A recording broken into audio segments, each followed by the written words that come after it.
Out in the cold, out in the dark, something's lurking at the edge of the park. People be warned, people beware, there's a storm on the rise and it's covered in hair. Hear him cry, hear him howl, looking for someone to disembowel. Claws like a hook, eyes like coal, feet so big they're gonna crush your soul. They call him Sasquatch.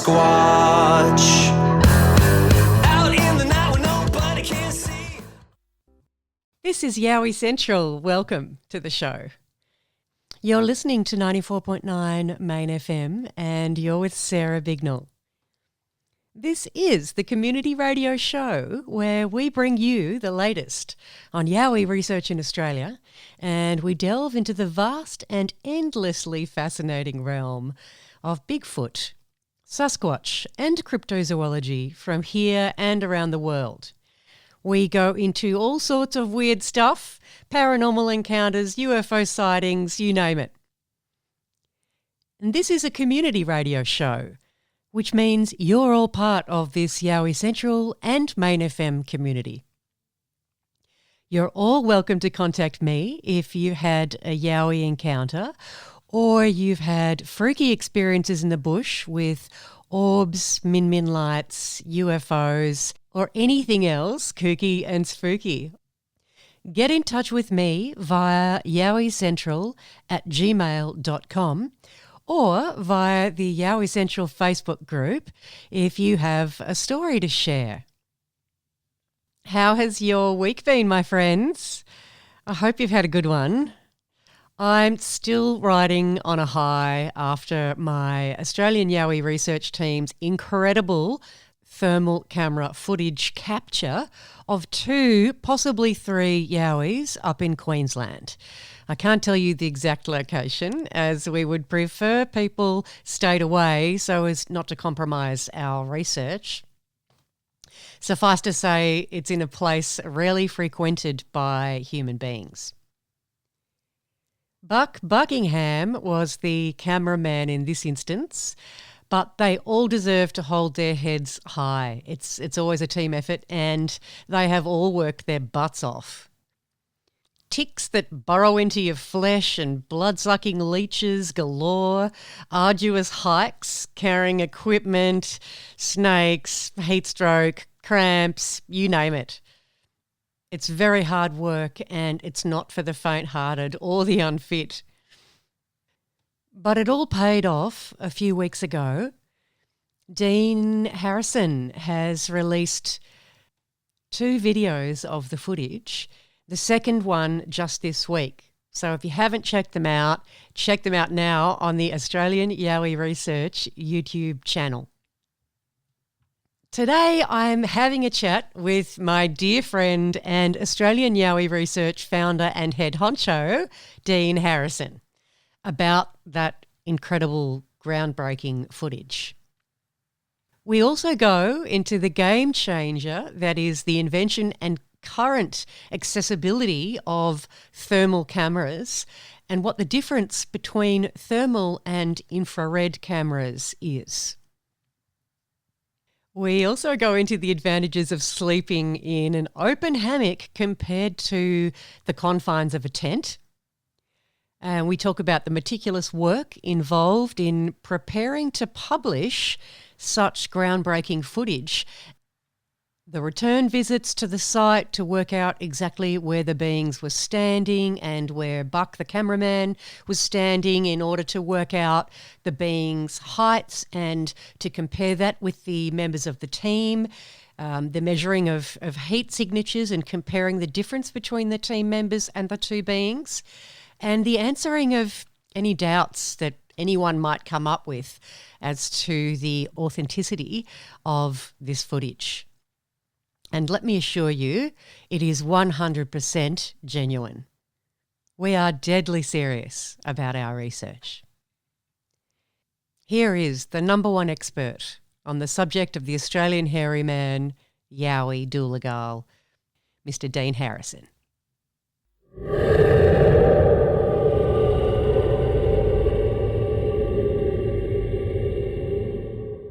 Mr. Dean Harrison, welcome back to Yowie Central.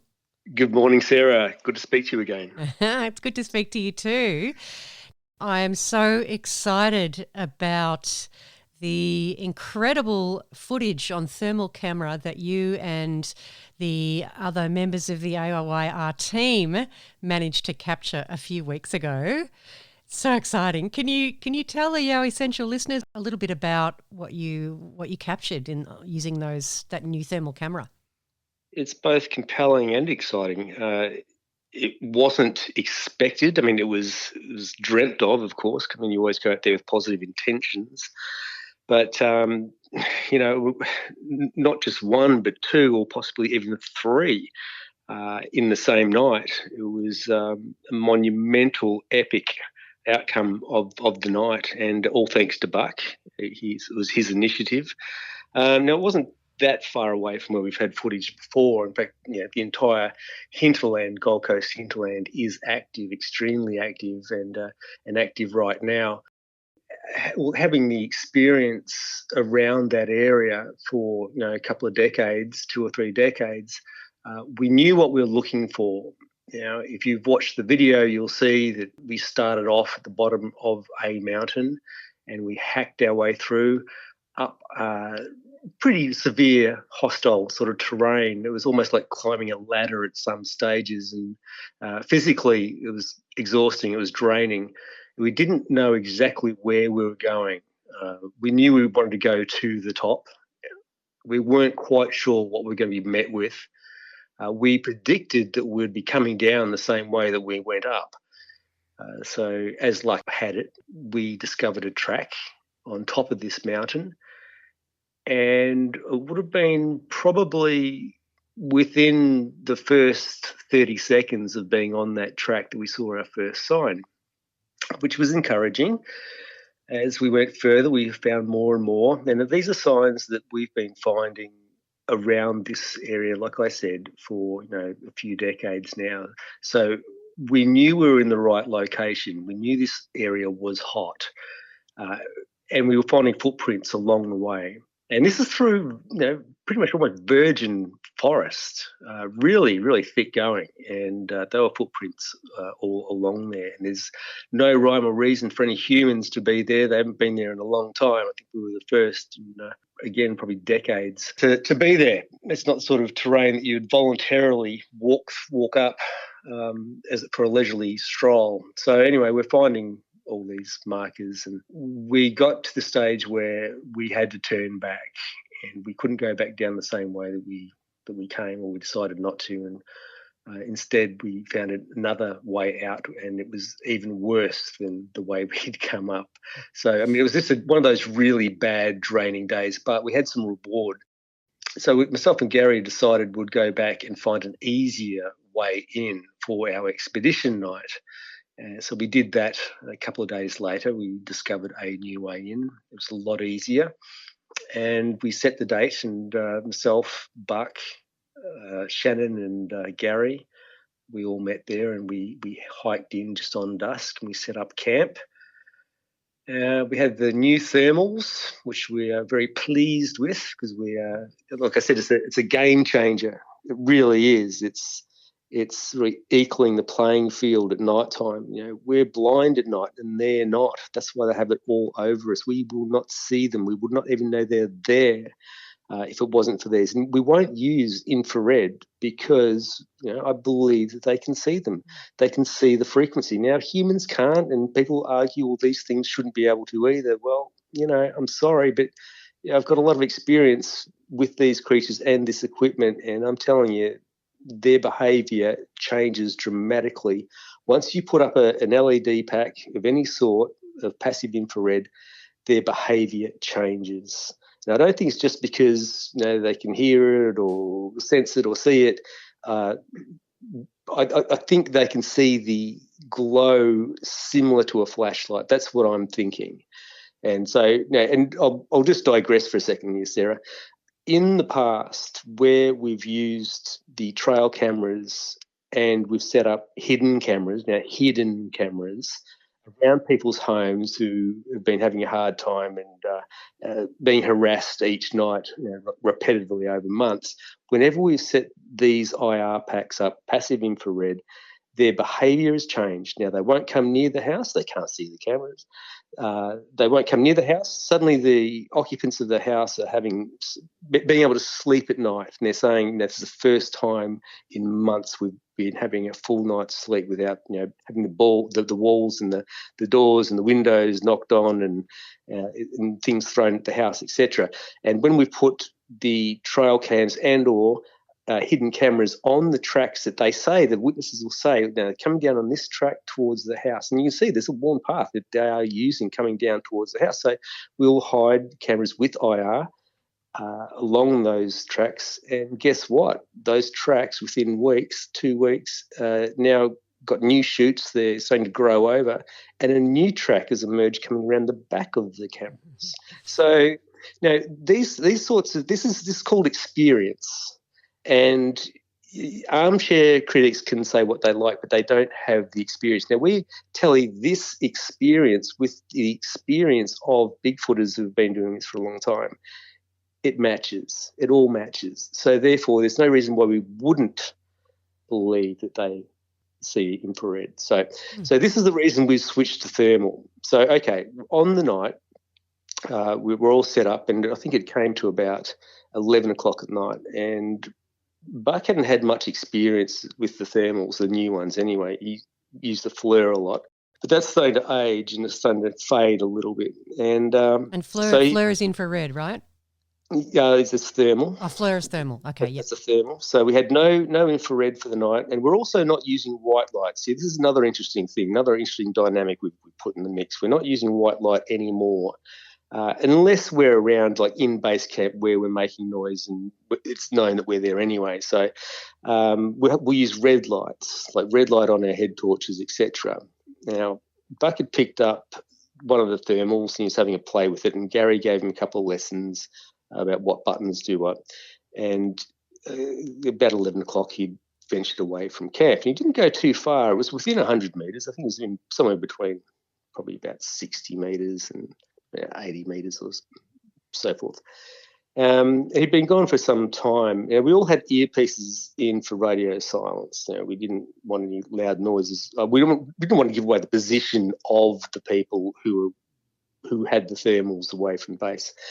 And at one stage, Buck was radioing back to us at base, and him and Gary were having a conversation, some banter about some heat signatures that Buck was picking up on. And then there's some silence, and Buck comes back quite sternly and says, yes, I have one looking at me. I have one in front of me and it's looking at me. So it all began from there. I think it was about 20 minutes later, he says, oh, okay, I've got two now. I have two. And Gary said, look, would you like me to come to your location? And Buck said yes, because he's starting to get a little bit nervous. I don't blame him. See, the good thing for us is that Buck is the slowest runner out of all of us, and he has the habit of tripping over a lot, like a female being chased in a horror movie. So we thought if something goes wrong, we're in a good chance of getting out alive. We'll just leave Buck behind. So Gary had made his way towards Buck, and I think he was within about 30 metres or so, Gary radios and says, would you like me to come any closer? Now, Buck was already filming these two, and as soon as Gary asked the question whether Buck would like him to come closer, they both looked up and saw Gary and turned around and walked. Now, Gary didn't have his head torch on at that time, so they'd walked off. Now, while Buck was filming, now he didn't know at the time that when you're in film mode with this particular model, the zoom doesn't work. The zoom buttons turn into the colour mode, so you can go white hot, black hot, colour mode, blue and red, which are just awful. And so he was trying to zoom, but in actual fact, he was hitting this button and he was changing the colours, which I guess wasn't a bad thing because you're seeing the different dynamics of the different heat signatures. Yeah. You can still so- make so out. that- You can still make out really clearly what's going on in the Oh footage. yeah, you can. I mean, and at this stage, of course, now we knew nothing about what Buck had been viewing. And for me, I mean, I was pretty complacent about it, and I'm like, oh yeah, well, it's probably just another ambiguous thing, and A blob. might be all right, it might not be all right. So I didn't really get my hopes up too high. And also, I didn't note in the video, the expedition video, there's the important part was that at the time he was filming it, we were playing classical music and very loud classical music. And that's reminiscent of the Cat Eye report, where Nathan's camping and he's playing classical music and he has all that activity at night too. So I just thought that the classical music part was fascinating. Do you remember what you were playing exactly? Orchestral, not opera, I'm assuming? Oh, yeah, no, it was orchestral and it was Moonlight Sonatas, Beethoven. Oh, lovely.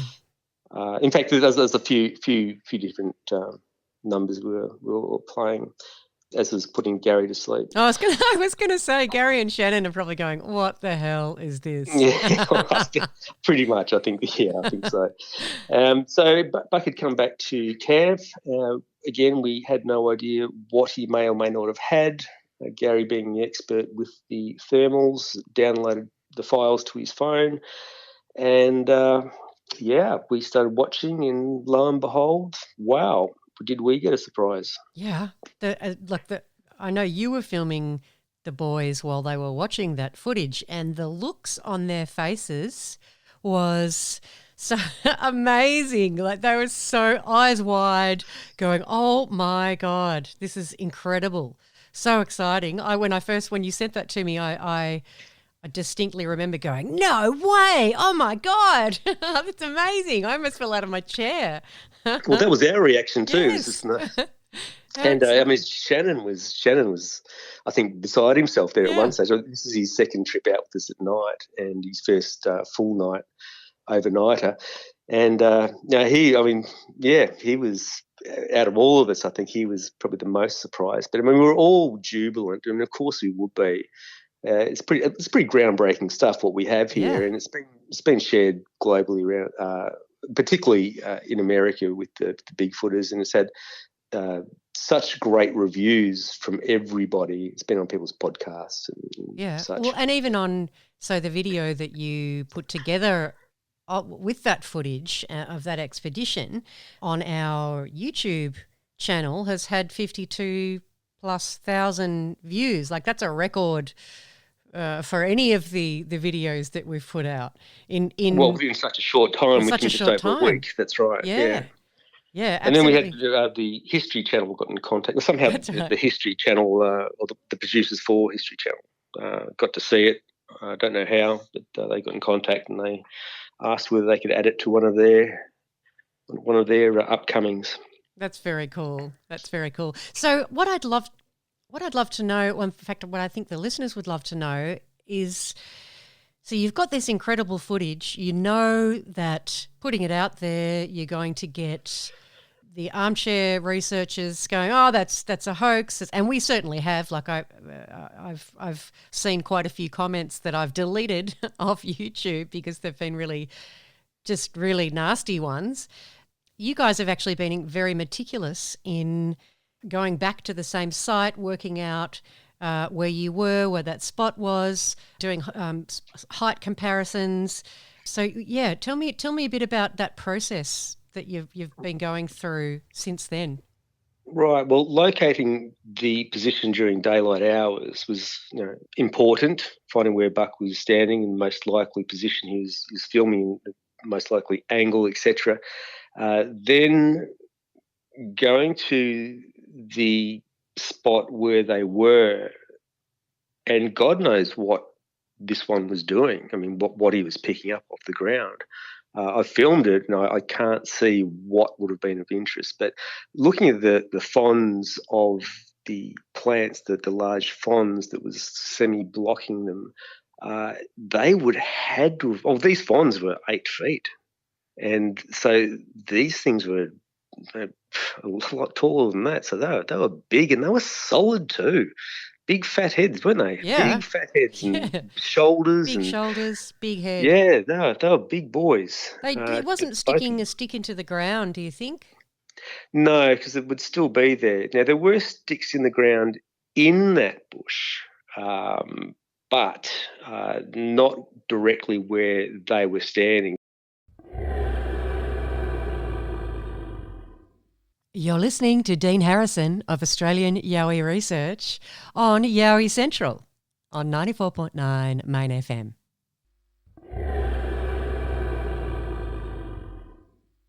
I mean, if anyone hasn't seen it, what we're talking about, okay, there's two pieces of footage, and I'm going to do another analysis video. That's going to be the next video that's going to come out, where I go into a few more details that I missed out on the first run. So basically, the first lot of footage Buck had where it's looking at him, it's at more of a distance, but to me it's pretty clear. Now it's come up to a tree, and it's aware that Buck's there. It's come up to a tree, and it does what Yowies do, as I said in the video.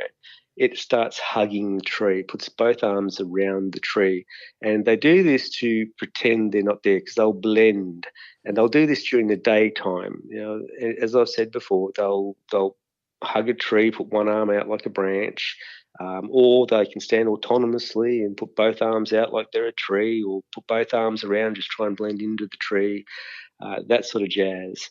So this one at night time was doing exactly that. So it's put both arms around the tree, and it's put its head into the tree, like resting against it, and then it's looking around and it's watching Buck. So it's pretty much face on with the arms around the tree. And you can see the heat sources there, the heat source off the face, the immediate face where there's no hair.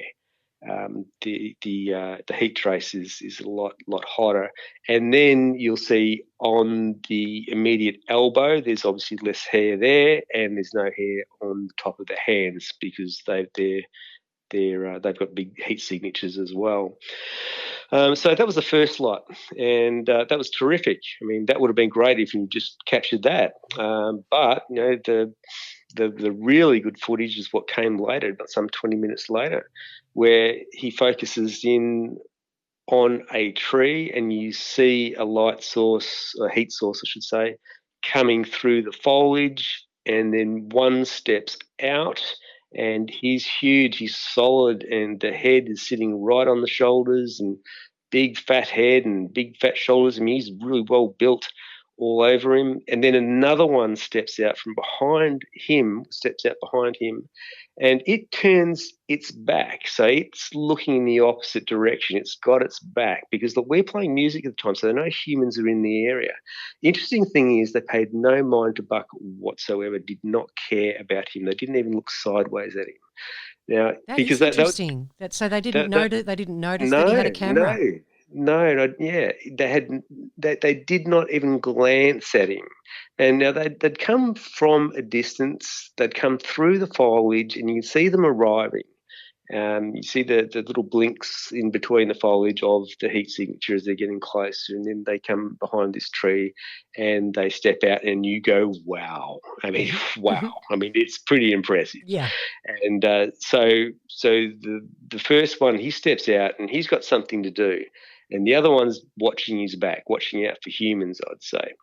And the first one, he's leant down and he's picking something up. And you see the length of this arm that comes out in front of him to pick something up. I mean, it's a long arm and thick too. And he's picked something up, and he turns around and he hands it over the shoulder of the other one.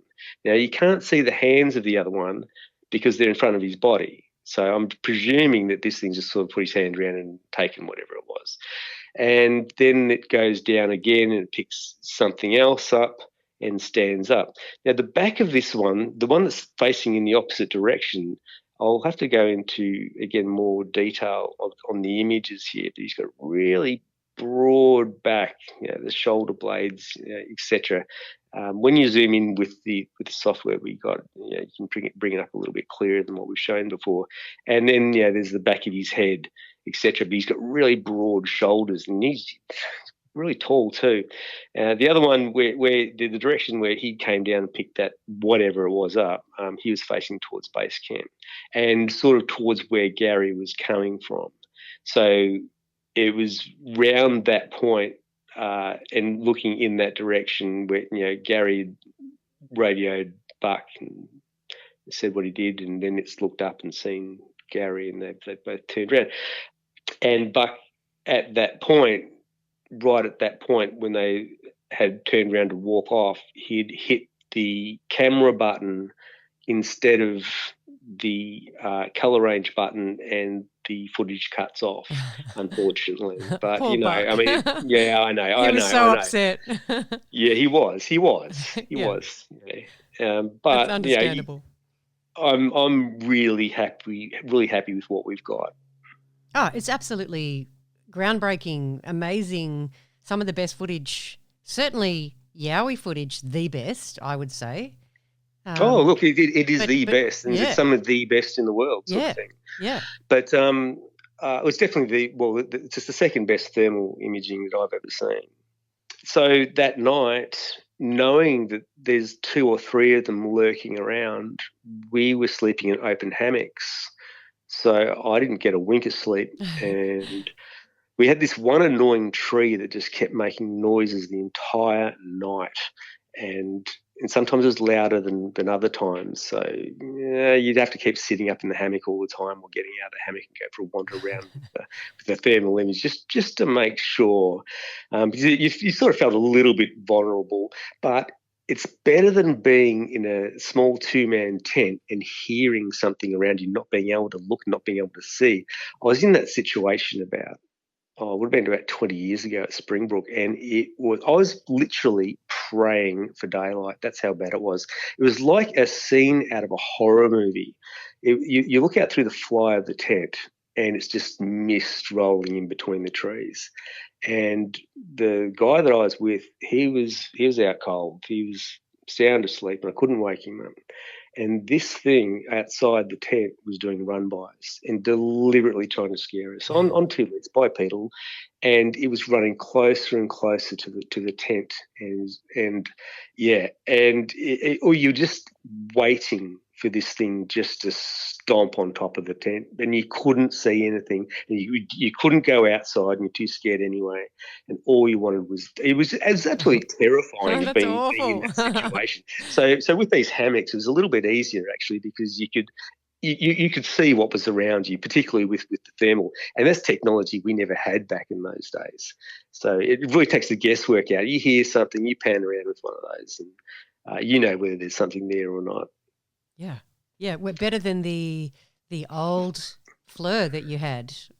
Oh, yeah. I mean, the FLIR was the bee's knees. That was military technology. We weren't supposed to have this. Well, I wasn't supposed to have owned that in this country. It was not allowed. But, technology's really surpassed that.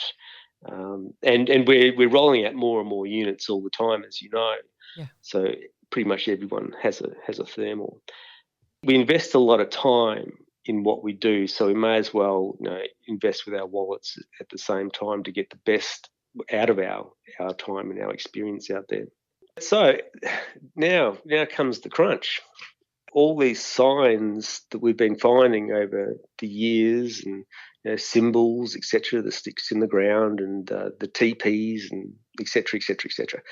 The next morning when we wake up, we got up and had breakfast and finished by about 6:30. We'd packed and we're leaving. Now, to leave, we had to walk past where Buck was filming the previous night. We had gone to bed about, I think, probably about 2, and we're going past there about 6. So there's only a short window. And as we get to that location, right where he was filming, bam, here are all these signs. They're all placed there that night. They were not there the previous afternoon when we arrived. They were not there. And then here they are across the track. So deliberately so we could not miss them, and they were done during the night. So we had the first one was a stick, like a big, thick stick, big, long stick. It was about 6 foot, and it was wedged deep inches down into the ground. That was right in the middle of the track. And then there was a stick that almost looked like a cymbal, and it was foreign. It was foreign to the area. I mean, and being in that shape, it was in right angles. There's no chance of that falling from a tree and digging inches into the ground. I mean, it's pure physics. It has to be straight to do that. So anyway, that was placed there. That was really unique, a really unique looking symbol. Then there was a symbol in the middle of the track, and it was a stick that had been broken into 3 or 4 places, and it was sort of round but triangle-ish, and that was placed there. And then across from that, there's a big X marker. 2 thick sticks pressed into the ground, leant over as a perfect X. Now, when you look above this X, there's no trees. There's nothing for it to fall from, and it wouldn't fall in that direction anyway and spear into the ground, sideways. It wouldn't have done that. It's impossible. But there's no trees for it to fall from, so you ruled that out straight away. And again, they weren't there when we were coming into the camp. They weren't there. How far away was that area to where you were camping? About 60 metres. So, and you didn't hear them. You didn't hear them being placed. No, and isn't that weird? That's the other interesting part that I'd skipped was Buck talking about him not knowing that they were there, any of them, because they were so silent. Even when they were coming through the bush. Now, when I walk through there, or we walk through there, it's the ground litter. It's thick. You've got leaves and twigs and sticks and all sorts of stuff all over the ground, and it's thick and it's spongy. So when you put your feet on it, it's like crunch, crunch, crack. They made no sound as they came through. So he had no idea that they were there. Now, he was doing random pans, and it's only because he's doing random pans with the thermal that he found them. He didn't know they were there. Okay. So it was just by coincidence that he was doing these random pans as he's walking that he's picked up on them. Now, if he hadn't have had the thermal and he wasn't panning randomly, he wouldn't have seen them. He wouldn't have known they were there. He would have walked straight past them, as we've probably done time and time again. So this is why I say this is a game changer. He saw them, but he didn't know they were there prior to panning around. Ah, yes. Okay, got you. They were that quiet. They were that quiet that he had no idea. So, this is just a lesson for normal, everyday, common people in the bush. You'll be walking past them all the time, but you won't know they're there. Yeah, gives me chills. Unless you have a thermal. That's right. Now, we've got terrific night vision. We've got expensive night vision, really good quality stuff. And we can pick up on things very clearly at 1.5 kilometres. That's how good it is. But we won't use our night vision because it incorporates IR, infrared. And since taking that out of the equation and replacing it with the thermal, this is the way to go. What's the difference with infrared? How does it? Do you know how they work technically? What's the difference between? I know obviously thermal is picking up on heat, but that bodies are emitting. How does the infrared work? Well, the receptors inside an infrared or night vision monocular or camera are very, very sensitive. So it will see at night time, or receive, I should say. Here we go. It should receive at night time a lot more sensitivity of what's out there. It's very, very, very sensitive receptors. So then on top of that, the sensitivity of the input, you have an output as well. So you can have one large diode, like in the military NV, or you can have a small pack of IR, little LEDs that emit a light form that's not audible to the human eye. So even though it's not visible to us, it is lighting up everything in front of it for the receptor within the camera. So basically you're seeing something similar to if you could imagine shining a torch around, but with no light. Yep. And plus on top of that, you've got your zoom and so on. The ones that we've got, the units that we have, it's like watching a television. Basically, it's that clear, and they're digital. So and it is. I mean, it's just like watching a TV screen, and it's lit up for, as I said, 1.5 kilometres. That's pretty powerful stuff. Yeah, But the right. problem is that we believe that they can pick up on this. They can detect it in some capacity, and they stay away from it. You won't find anyone in the world with good legitimate trail cam pictures, and that's for a reason. So So, people can argue till they're black and blue in the face, but I'm telling you from experience, they can see it. Don't use it. You will ruin your area like we did one of ours in Springbrook by using trail cameras. so are you guys going to keep going back to that particular undisclosed location? Are you going to keep researching there, or are you going to try elsewhere? So luckily we have tracked this activity to another location, and that's where we'll be concentrating on from here on in. I think we've found a better location now, and hopefully we'll get the footage and we'll get some footage that's better than what we've already obtained. Yeah. So that's you're focusing on that particular area, or you're exploring other areas at the same time? No, I'll be doing Kilkeven coming up soon. Ah, nice. Kilkeven, Steve and where yeah. you've had a very frightening experience. Yeah. I've spent again like over 20 years at that location. And 2009 was I was hit in the chest by one there. I don't think you get any closer to a yowie than No, being hit by one. no. Luckily survived it, and I don't think a lot of people do. I was just fortunate not to be by myself at the time. If I was by myself, I don't think I'd be here to tell the tale because he hadn't finished with me. He Yeah. certainly had not finished. He was just getting started. Now, Steve in Gympie, he's bought one of our thermals, so he's all geared up. So I'll probably meet with him up there sometime within the next couple of weeks.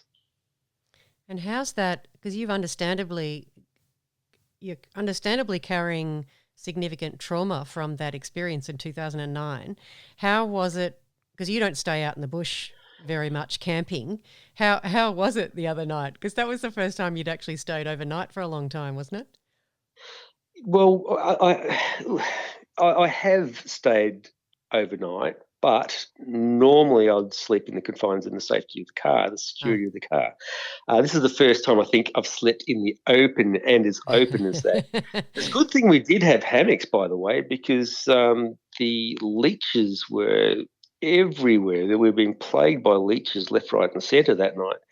And so being off the ground was really handy. But it's the first time we've ever slept in hammocks. And I tell you what, I mean, it was good and it was comfortable. And the fact that we could look around in the middle of the night with the thermals, I thought the whole thing was really convenient. So I think this is a tactic we'll employ for the future. I think we'll keep doing that. You might have to get some anti-snoring devices for for Gary and Shannon and Buck. Yeah, I know the human chainsaws. Yeah. I think that's probably what kept the Yowies at bay that night. Was this atrocious sound that sounded more guttural than they did. Yeah, exactly. I wonder, and they must have been because you guys were cooking sausages and onion and yummy things like that. Yeah, I mean, That it was all smell part must of the have carried for plan. miles. Yeah, it was part of the plan is to get some aromas, some cooking smells happening, lingering in the bush, and I mean, there's a couple of different ways you can play it. You can be totally stealth and hope one comes along. You sit there and you listen for noises and the crashing noises, and you can use the thermal that way. But our tactic in this situation, it worked. We had the barbecue and the cooking smells. We had the music there as an attractant. We wanted them to know that we were there, and we were using ourselves as a trap, basically, because we got the thermals. Hey, come for a look, and they will. Often they will. They will come for a look if there's something new in their area. There's something they want to see, something they want to check out, something that's foreign. And being under the cloak of darkness, or so they think, they'll feel comfortable enough to come close to camp, and they will look. And that's pretty much the same synopsis of what happened at Kilkeevan the night that I was hit. We had the camp, we had a lot of noise, and they had come for a look. Now, it took me probably a good 8 months to get a full night's sleep. I mean, that's how affected I was after that incident. And I think a part of that was wanting to know why. Why did it happen? What did I do to bring that on? What did I do to deserve it? Because I didn't think I'd done anything wrong. I was just minding my own business, basically. Yeah, I'd ventured away from camp, as I do. It was, I mean, really, it was stupid because it was too late to do this anyway. Normally, you do this much earlier, but I think everyone was daring each other to walk up this particular track. But anyway, I did, because I thought I'd just sit there and have a listen to see if we had any visitors. And the first sign was that smell. It was that Bakelite burnt electrical smell, and it was so strong. It was really strong. As I said in the video, I mean, you basically burnt your nose hairs. That's how strong it was. And I'd radioed back to camp, and Steve got on the radio and said, careful, you know what that could mean. Because a lot of people do report that burnt Bakelite, burning electrical smell prior to an encounter. And I was very complacent, and I thought, because it was damp, it was pretty rank on this granite cascade, I thought maybe it was just some sort of damp mildew smell coming out of the fissures in the rocks. But so I'd walked up a little bit further, and I'd sat there, and then, most people know the story. This thing came down and sprinted at a great rate of knots, and hit me right in the chest. And I'd landed on my back in a pool of water, and he was standing on top of me. But anyway, I'd always wondered why that had happened, and it wasn't until kind of semi recently that I'd worked it out. The next day, I'd gone for a hike, and I was coming back, and I was coming down a hill, and there's what I perceived to be a large female sitting in the long grass on the left-hand side of the track. And she obviously sees me coming down. She leans forward underneath the grass cover. Now I can't see her. And when I get level with her, because there's only one way back to base camp, I had no choice. And just getting down towards her was like tiptoe, one step at a time, one step. Very nervous, very apprehensive, and not knowing whether that was the one that had hit me the previous night. All these emotions and thoughts running through your head at 100 miles an hour. And as I got level, I still can't see her, and I'm just trying to edge past her. And then on the other side of me, whack, right next to me, here's the big male. He's the guy that hit me the previous night.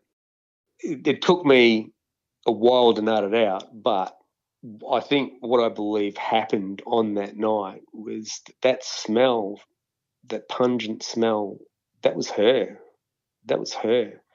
And I was too close to her, and that's why he came down and clocked me. That's what I think it was, because he was standing there on the side of the track the next morning looking over her, protecting her. And again, I was too close. Now, this is daytime, right? If that had been nighttime, his personality would have shifted. He would have behaved differently, because they behave so differently at nighttime compared to daytime. The reason is, it's pretty obvious. The reason is because of their eyesight. They know that we can see them during the day, but we can't see them during the night. So at nighttime, they become really bold. They're very, very bold, and they're very aware of how blind we are at nighttime, especially at nighttime. So they'll behave differently, and they'll do things during the night that they will not during the day. With that smell, do you reckon, I've heard some people say that they smell like that all the time, or that they can produce a particularly nasty stench and direct it when they're feeling threatened as a I don't know. warning? I don't know. I don't know about that. I remember when I used to talk to Dr. Helmut Lufswissower before he passed away. He was one of the first active academics that came out publicly about them and didn't give a stuff about his peers or the reaction from the universities, etc. So, I mean, he used to say, no, I don't believe in any of that. I believe that it's because, they have a lot of hair around their bottoms. When they go to the toilet, they might get some caught there and they don't clean as efficiently because they can't, because it's too hairy, and that's the stem of a lot of the smell. Yeah, I sort of agree with that. It doesn't sort of count for the rotting flesh sort of smell that people talk about. It doesn't count for the burnt electrical. I mean, look, maybe it does. I mean, I guess there's all sorts of smells, right, depending on your diet, but it sounds kind of logical. I don't believe they can turn it on, turn it off. I think, it's either you're clean or you're not clean. That's what I think it comes down to. Quite often they're reported smelling like a wet horse, a wet animal, that sort of smell. But I remember when I was knocking about with the one in the Blue Mountains, and he used to get really close to me. He didn't smell at all, nothing. I remember when I spoke to Billy from Yandina, he mentioned that the good ones, they all smell, but the bad ones smell really bad. The bad ones smell like sulphur. So Yeah, that's maybe, kind of like humans, really, isn't it? Bad ones normally smell worse. yeah, that's right. But maybe the one in the Blue Mountains, you're talking about Fatfoot, Yeah. because he was a good one. Maybe that's why he didn't smell. Or maybe he Don't just know. knew how to wipe his bum better. I don't know. Well, it could have been all of that. No, but he never smelt. He never smelt at all. And you'll have people saying that. Well, would you ask the question yourself when you during your interviews? Did you have any sort of scent or smell? Did you smell anything at the time? And quite often people say no, I didn't. Then you'll have the people voluntarily say before you even ask the question, and oh my God, I felt like vomiting. Yeah, well, the woman from Hickeys Falls, she was dry retching in the car while hooning out of that car park.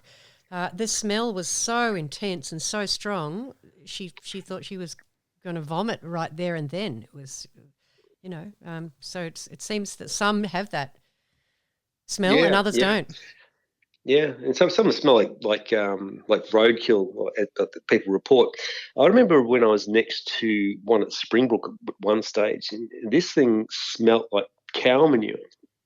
And apparently, according to the local Aboriginals we've spoken to, they say that they'll rub cow manure on themselves because it's a deterrent for the ticks and leeches, or particularly the leeches. And the leeches are so bad up there; they really are this time of year. Ew. So I thought, well, that was interesting.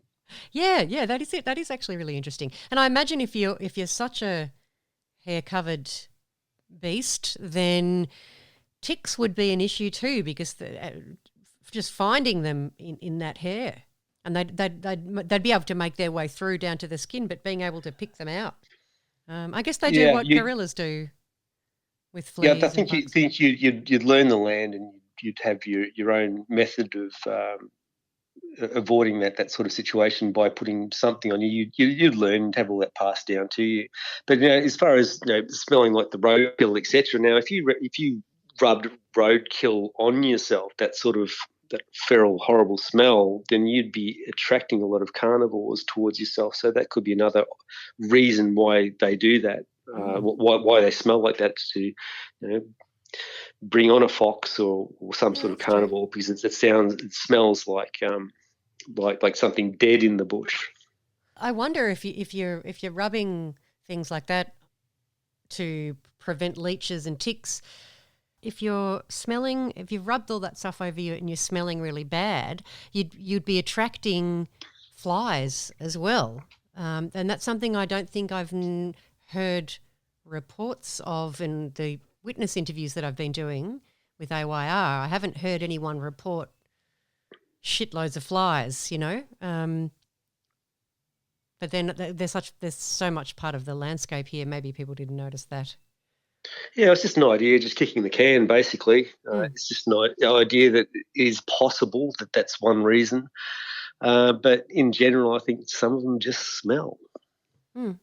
Yeah, like some people. I don't believe you can just turn it on and turn it off. Maybe I'm wrong.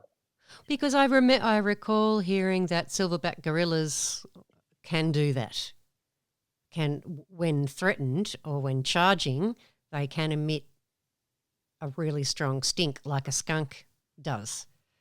So I wondered whether they, our hairy friends could turn it off and on like that. Well, a hominid being a hominid, Yeah. directly related. Well, that's obviously possible.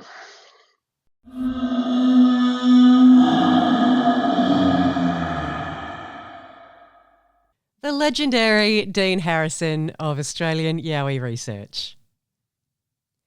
If you've had an encounter with a Yowie, or you've seen a ghost, or you've had a scary UFO experience or any other weird stuff, get in touch with me via yowiecentral@gmail.com or via the Yowie Central Facebook group. I'm not actually in the radio studio when the show goes to air. I usually create the show the day before, so I don't see any texts you might send in to the radio studio. So email or the Yowie Central Facebook group is the best way to contact me. For those of you who don't know, Main FM is a volunteer community radio station, and we run this station, the best little station in the nation, on the smell of an oily rag. So if you have a small business and you'd like to sponsor Yowie Central or Main FM in general, you can go to our website and follow the links there, or you can give us a call. We will create a promo for your business and you'll be mentioned adoringly on air by me and worshipped with enthusiasm and deep gratitude. So get in touch if that's something you can do.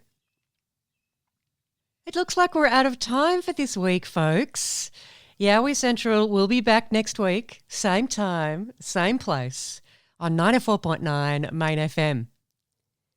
Let me know if there are any particular subjects you'd like me to cover on the show. I'm always open to suggestions of really interesting rabbit holes to go down into, so get in touch. Stay safe. I'll catch you next week.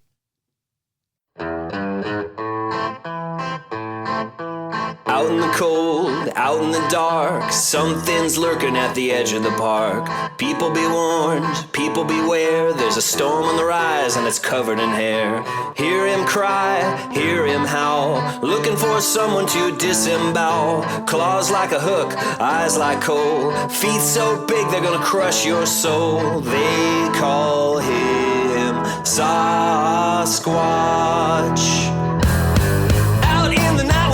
I can't see under the darkness behind the tree. Is he a monster? Is he a man? Is he a demon under Satan's command? Hear him cry, hear him howl, looking for someone to disembowel. Claws like a hook, eyes like coal, feet so big they're gonna crush your soul. They call him Sasquatch. Yeah!